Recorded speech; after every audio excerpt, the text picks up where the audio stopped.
שמי אברהם יוסקוביץ', ואני חוקר את מקורו של הכינוי משומד. מה שתפס אותי במשומד היה שהוא מתאר מישהו שנמצא בדרך, בין לבין, שהוא עדיין לא פה ולא שם. לעשות את הדרך הזו זה להיות בערפל, זה לחצות את הגבול ולחזור בחזרה. זה לטעום מכל העולמות.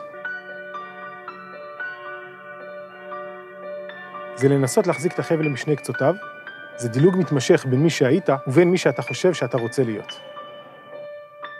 מה לא אמרו עליהם? אין להם אפשרות לתיקון. בוגדים, שונאים, מסוכנים, מבולבלים, גויים גמורים. אבל היו גם קולות אחרים, שאמרו, היי, הוא משלנו, רק קצת יותר קשה לו לעמוד בפיתוי. לפעמים המשומדים קראו לעצמם המומרים, כלומר, המוחלפים. הם לא אהבו את הכינוי משומדים, שמרחף מעל כמו ענן של כללה.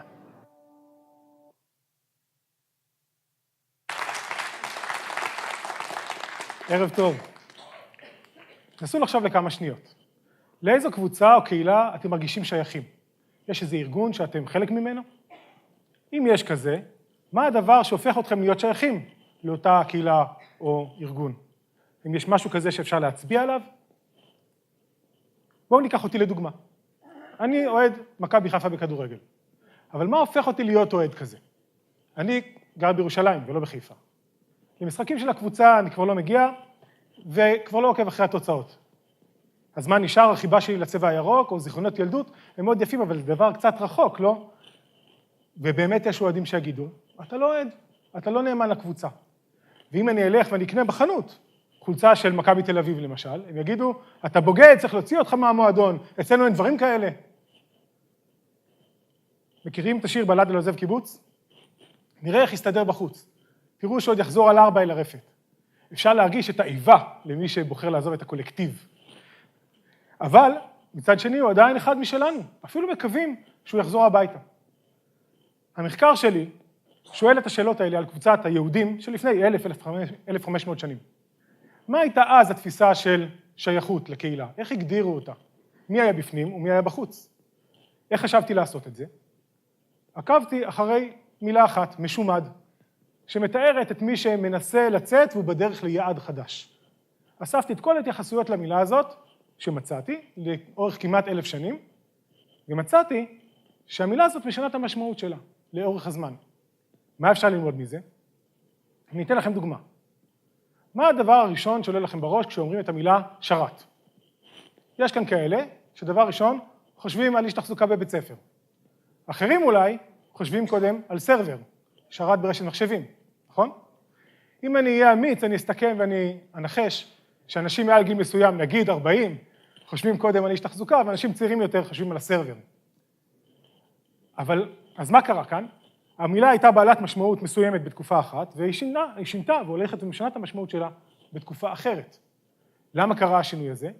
אולי בגלל השפעת האנגלית, אולי בגלל ההתפתחות הטכנולוגית. כלומר, אפשר ללמוד על שינויים תרבותיים בעקבות השינוי במילה. אותו הדבר לגבי המילה משומד. זה מונח טעון שבבסיסו הוא אומר מקולל, מוחרם, אולי אפילו בוגד. אבל המשמעות הזאת הולכת ומשתנה עם הזמן. וגם היחס אל האנשים שמכונים כך, משומדים, לא נשאר קבוע תמיד. מהשינויים האלה אפשר להסיק מסקנות. בתקופה שעליה אני מדבר, היהודים חיים בעולם שהוא מפתה, מאיים, תחרותי מאוד, דתות עתיקות עולות לגדולה, אחרות נולדו, נוצרים, פרסים, מוסלמים.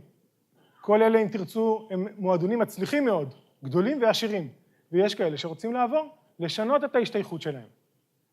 לכן, הנושא הזה נמצא על השולחן, אבל ההגדרות משתנות בהתאם לנסיבות. אז מה באמת למדתי מהמעקב אחרי המילה הזו? קודם כל, שממש בהתחלה משומד הוא לא יוצא מהמועדון, כי אין כזה דבר לצאת מהמועדון. התפיסה הייתה, נולדת יהודי, נשארת יהודי, לא משנה מה משומד יעשה, הוא נשאר בקבוצה שלנו. אולי זה כדי לשמור עליו עם דלת פתוחה שהוא יוכל לחזור. בתקופה אחרת, מסתבר שכבר אפשר לצאת מהמועדון. יהודים בתקופה המוסלמית קוראים משומד למי שמתאסלם. הדבר הזה קורה. כשהמוסלמים כובשים תוך כמה עשרות שנים את רוב העולם העתיק ובתוכו הרבה מאוד יהודים. חלק מהם התאסלמו ובדרך כלל מבחירה, כמו שקרה אגב גם למיעוטים אחרים. אז המילה משומד משנה את המשמעות שלה. אבל למה קרה השינוי הזה? איזה שינוי מסתתר מאחורי השינוי המילולי? זוכרים? כמו ששאלנו על השינוי של המילה שרת? הסיבה שאני רוצה לדבר עליה כאן היא המחיר שהיה בתפיסה הקודמת. נניח שנצמדים לעמדה הישנה שאומרת, נולדת יהודי, נשארת יהודי. אולי זה משאיר את הדלת פתוחה למי שרוצה לחזור, אבל מה המסר של זה כלפי האחרים? הרי הם כולם מתאמצים לקיים מצוות ולא להתפתות למה שבחוץ. וזה המשומד עושה מה שהוא רוצה, והוא לא מפסיד כלום, הוא לא מאבד מהזכויות שלו. אתם מסכימים איתי שזה יכול לחרסם בגיבוש הקבוצתי? אבל יש מחיר גם לעמדה האחרת. נניח שאומרים, סבבה, בחרת אסלאם בהצלחה. זו פתיחת דלתות, אולי היא תביא לנהירה המונית החוצה. הרי יש פיתוי גדול להשתייך למועדון החזק, השולט, המוסלמי, לעומת מועדון הבית, היהודי. אולי בדמות הנחה במיסים, אולי קשרי מסחר חדשים, אולי סתם להרגיש בצד המנצח. גם לזה יש השפעה שלילית על הקהילה. אולי הם יפחדו להיות האוהד האחרון. החששות האלה, לכל צד, מסבירים בעצם את הגישות השונות אל המשומד. אני רוצה לשתף אתכם במקרה אחד, לדוגמה, שמופיע בתשובות שכתבו ראשי הישיבות בבבל, סורה ופומפדיטה, בסוף האלף הראשון.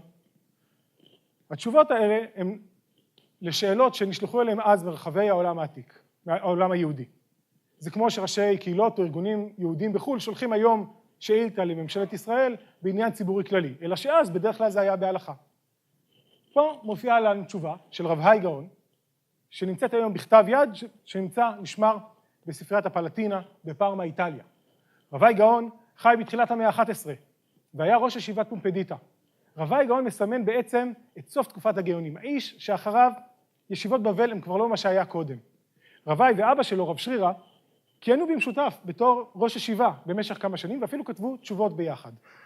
התשובות האלה עיצבו את ההלכה והמנהג היהודי אולי לא פחות מאשר התלמוד הבבלי. באחת מהם מספרים לרב האי על משומד שמת והשאיר ירושה, היא כנראה הייתה די יפה, אחרת לא היו רבים עליה. והנה מגיע אדם שלא קשור למשפחה, הוא לא יורש חוקי, והוא נכנס לשטח שלה, משומד, מראה בעלות על הנכסים ואומר, זה שטחים של משומד, מי זה המשומד הזה? הוא סתם איזה גוי, הוא לא כלום, הוא אף אחד. אלה נכסים מופקרים, אני יכול לעשות בהם מה שאני רוצה. רב האי גאון אומר, מה פתאום? צריך להוציא אותו מהנכסים האלה. דין משומד הוא כדין שאר העולם. ישראל משומד הוא כמו יהודי, הוא לא מאבד את הזכויות שלו.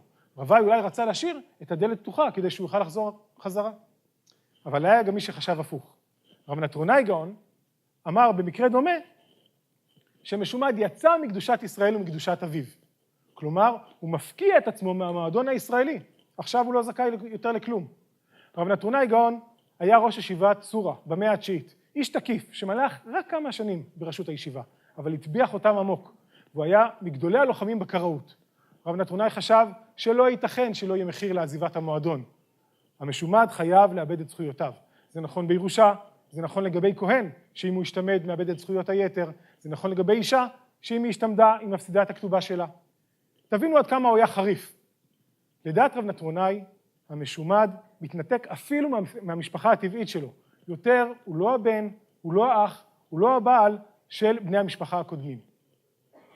העקרונות האלה והנטיות האלה שהוטבעו לפני 1000 שנים ויותר, ממשיכים לחלחל עד היום בדין הציבורי. שאלות בוערות כמו נישואי צחי הלוי ולוסי אריש, או זכויות של משפחות חד-מיניות, תושבי חו"ל שרוצים להשפיע על מה שקורה פה בכל מיני דרכים, כל אלה הם ויכוח על הדרך להגדיר מהי קבוצה. רק כדאי לשים לב שלפעמים השאלה היא לא רק האם היהודי יכול לצאת מהמועדון, אלא האם המועדון מוכן לצאת מחייו של היהודי. תודה רבה.